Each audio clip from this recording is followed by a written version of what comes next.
with the resistors, right? Then the next thing is capacitor. So it has a 4 terminal, right? So if you have 4 terminal, I expect to have 6 capacitor, right? CGS, right? CGD, right? Because I have 4 terminals. CGB, right? And then CS what? D, CSB, and finally CDB, right? It just enumerates them through permutation, right? But one of them is not significant, which is CSD, right? Between the source and drain, they are too far away, and there are other capacitance in between, so it doesn't enter to the model, okay? Because for S, it will have a capacitance with body, and then drain has a capacitance of body. So there's a no direct capacitance between them. So that's why we have 5 capacitance to worry about. This is the first message. Is that okay? Then we need to understand how to calculate each capacitor, right? So the first thing, let's look at the layout. Now, why you need to know the device. If you don't know the device, you cannot calculate. First of all, you see that between the gate and the source, there is a capacitance due to so-called overlap.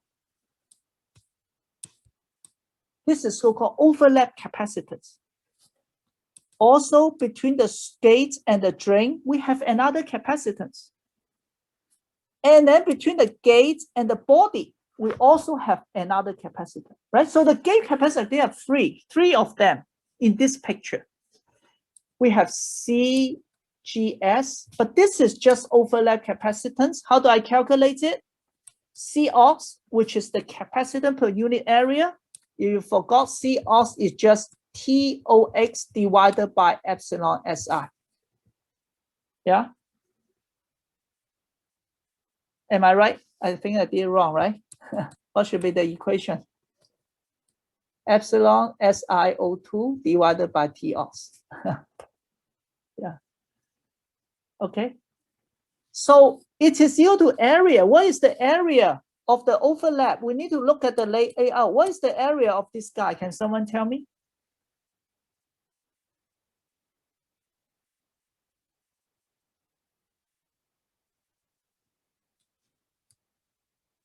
What's the area? W times like Say again. L minus D. XD times W. You're right. I'm talking about this region, so you don't have to log LD minus it. Okay. So I call this overlap capacitance. I put a O here. Similarly, you have CGDO. It's just symmetric, same equation, right? Is that okay? And how about CGB to the body? Well, COX times W, but now the width L is just like what he said, LD minus 2XD. That is the capacitance. Is this okay? It's not difficult. The only thing is that you understand where it comes from. You have in your mind, there is an overlap between the junction and the gate. So the gates have a capacitor to the body. It also have overlap capacitance to the source drain. Okay. Now, but the gate capacitance is not that simple. Okay. Gate capacitance, unfortunately, depends on bias. Okay. So here, right? To make things simple, we ignore 2 things in this slide. One, the overlap capacitance. that we just discussed, right? So you see that there's no overlap between G and S, G and D. Okay. Second, we ignore the fringing capacitance.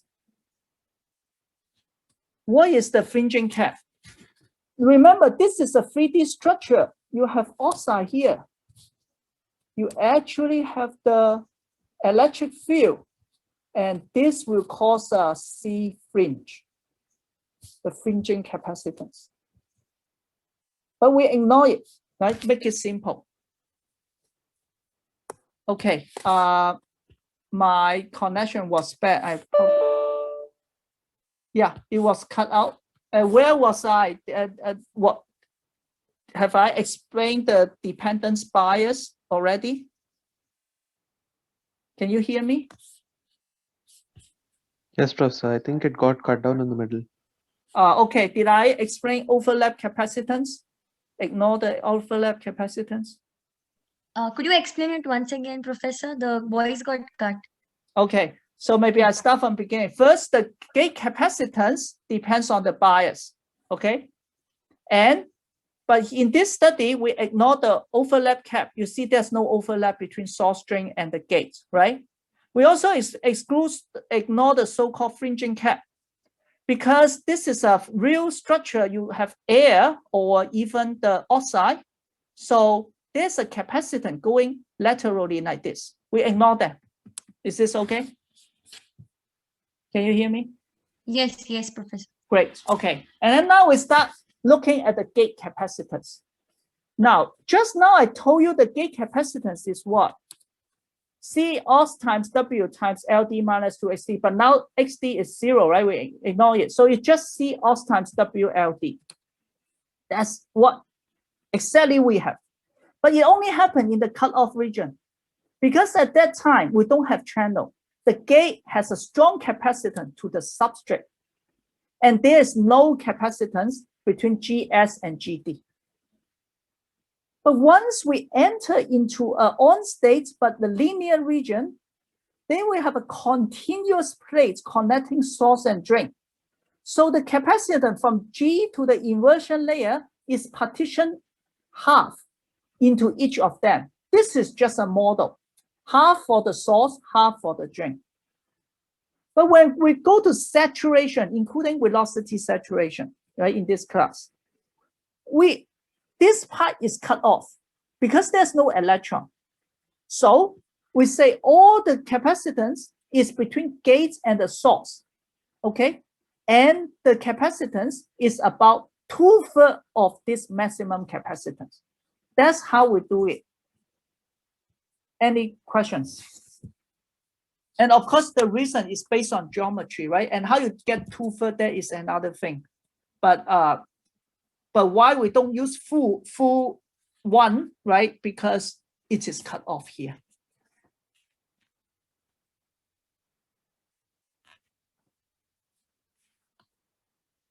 Okay. Can you hear me? Yes, Professor. Thank you. Yeah. Total cap, of course, you still need to plus overlap cap. Okay. So it doesn't mean that when it is in the cutoff, you don't have capacitance between CGS, right? And then also plus the fringing cap. I just put here to remind you so that you don't overlook this one. Professor? Yeah. While doing the calculation for the junction capacitance, what two things need to come into account? Is it the junction with the substrate and the sidewalls? Correct. I'm going to mention that. Now Okay. we're only talking about gate capacitance. Yeah. Okay. But you are right. Yeah. Okay. Okay, so let's continue to look at the gate capacitance, just the plots, right? So you see that when we increase VGS, right, it was in the inverse accumulation mode, and then you go to the depletion mode, and eventually go to the inversion mode. So what happened when you go to accumulation? Then this CGB get all the capacitance. But then when you go to depletion, all of them become smaller, right? We are not going to discuss these details. And then when you go to strong inversion, then all of them share, I mean, CGS and CGD share the total capacitance, right? And total, of course, becomes CGC, right? This is the total gate, but each of them share half of it, okay? But if it is in the saturation regime, then when you increase the VD divided by VGS, it gradually goes from full capacitance to only 2/3, because you see that this is 0 to 1, right? VDS smaller than, or maybe I spell it out. Here is VDS divided by VGS minus VT smaller than 1, which means VDS is smaller than VGS minus VT, right? I know it got cut off again. So what I'm trying to say, on the left, it is linear. On the right is saturation. Okay, can you hear me now? Yes. Okay, on the right is saturation, right? So VDS divided by VGS between 0 and 1, right? Means smaller than 1. It means VDS is smaller than VGS minus VT. So in this region, it is still linear, right? This is still linear.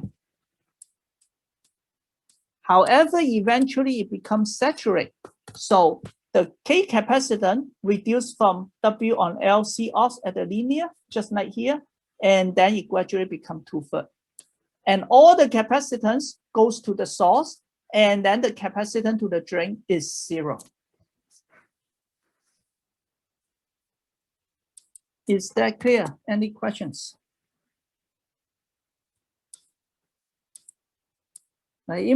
I don't know if you know this before, but if not, again, it's not difficult. All you need to do is sit down to think carefully.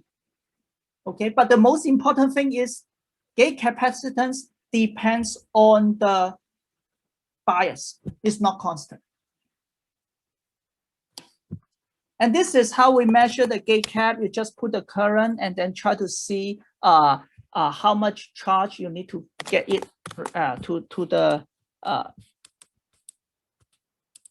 to what you want. So Q is just the integral of the current, right? Okay, and this is a typical curve, which not much to talk about. This is accumulation, this is depletion, and this is the inversion, right?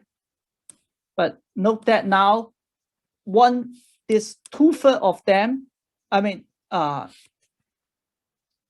goes to the drain, okay? No, this is not saturation, so it does not go in. It's just a full, all of them are COS times WL. Okay. Now let's go to the junction capacitance. Just now, someone asked, right? How do we calculate the junction capacitance? It's not difficult, right? She already told us what to do. Basically, just find out all the area. So what area do you have, right? First, we have the so-called bottom capacitance. What is the bottom capacitance? It is just the area LS times the width, right? This is the bottom. It's just like a rectangular box. But we need to calculate the junction capacitance at the bottom. How do we calculate? This is a PN junction. Use this figure. Use this equation that we learned earlier, right? You know the doping, and then you know phi 0, right? You kind of did that already for the maximum electric field and doping before, right? Although I forgot if I asked you to calculate the capacitance, right? Then you have different grading, right? Then you know what is CJ. Then multiply by this one will be the capacitance. Similar for sidewall.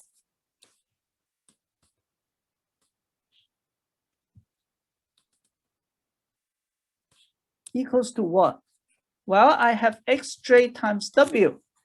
This one, this plate, X straight times W. And then I have 2 of LS times XJ, right? LS times XJ. and then times Cj sidewall. That is my total capacitance, right? I just add them together. I wonder if someone will ask me a question when I write this equation. Is this okay?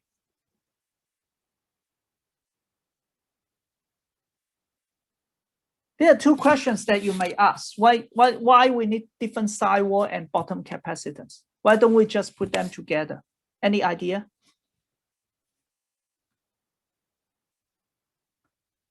The physical dimensions? What dimensions say again? The physical dimensions like the LSW and then the XJW plus 2LS. So more I'm asking is why I have different CJ sidewall and CJ bottom. If they are the same, I can just add them together, right? Just target total area and times one constant. Why is that? So basically the question is asking why CJ bottom is not the same as CJ sidewall.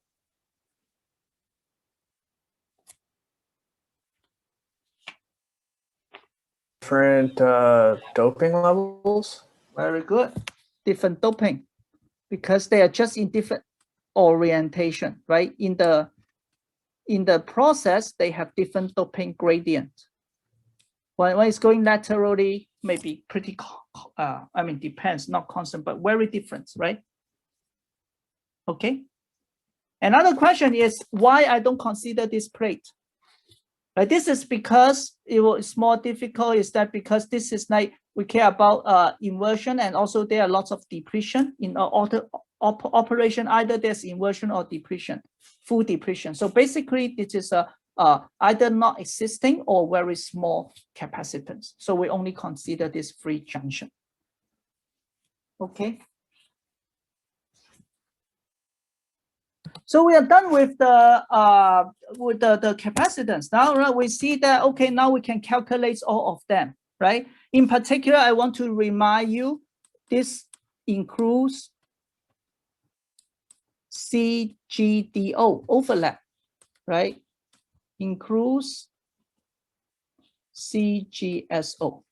We already know how to calculate CSB junction capacitance, CDB junction capacitance, CGB depends on the bias, right? We already say that they will partition the gate capacitance into 3 of them, but remember to add the CG, the overlap capacitance, and finally add fringing capacitance, C fringing, which is difficult to find. Usually it will be given, or you do finite element simulation.